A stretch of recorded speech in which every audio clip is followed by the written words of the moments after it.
So, as the sign says, we're going to solve non-monic quadratics. Now, we've solved quadratics in a previous video.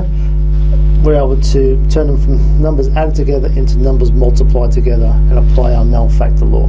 So we're now going to start combining stuff we've done previously with null factor law along with these things that we've done previously, and I'm going to introduce quadratic formula to you. So first of all, factorising this shouldn't be too difficult. I'll just race through it. As a matter of fact, you might like to pause the video, have a go at that, and see if you get the same answer as me.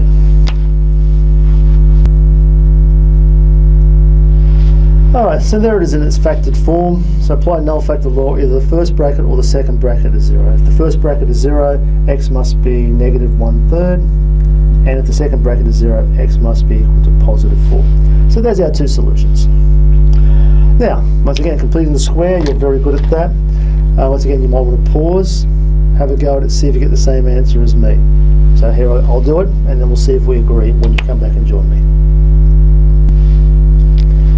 So I won't go any further than that. You can substitute that into your calculator. 2.5 plus or minus square root 7.25. What I really want to get to right now is this quadratic formula 1. Now, you might remember from an earlier video, with quadratics, we broke down the a, b and c value. A is the number in front of x squared, b is the number in front of x, and c is the number by itself. Now, there's a special formula that we can use to solve these. We can do it by completing the square quite easily. It won't factorise, so that's not going to be any good to us. But there's a quadratic formula.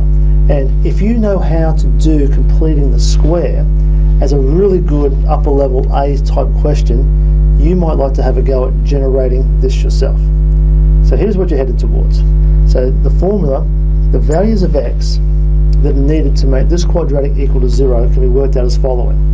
It is done by the negative of the b value plus or minus, it has to be plus or minus because we're taking the square root of 4 times a b squared minus 4 times a times c all over 2a. That's the quadratic formula.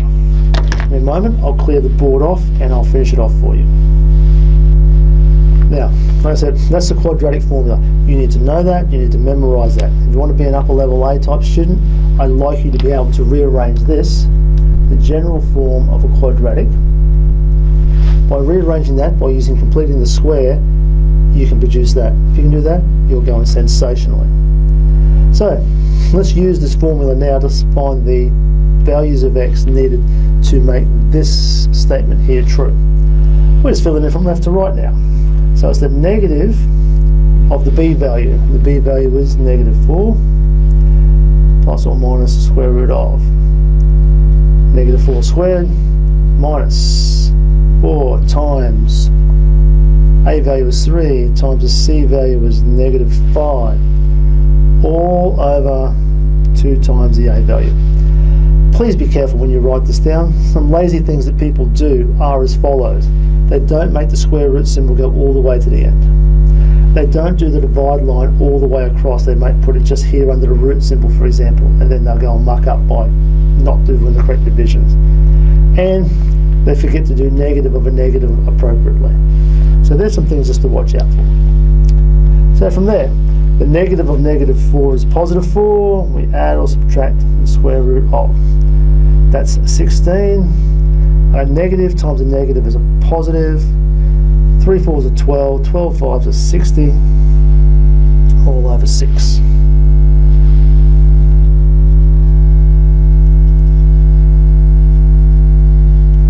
Now, you can plug that into your calculator anytime you want. So x is going to be equal to 4 plus root 76 on 6, or it's 4 minus root 76 on 6. Excellent. Now, I'm going to put up a couple of entry-level questions for you, and then have a shot at them, and I'll see you in class with your answers. These are 3 questions I want you to show me when you come into class next lesson. Do this one by factorising, this one by completing the square, and this one by the quadratic formula.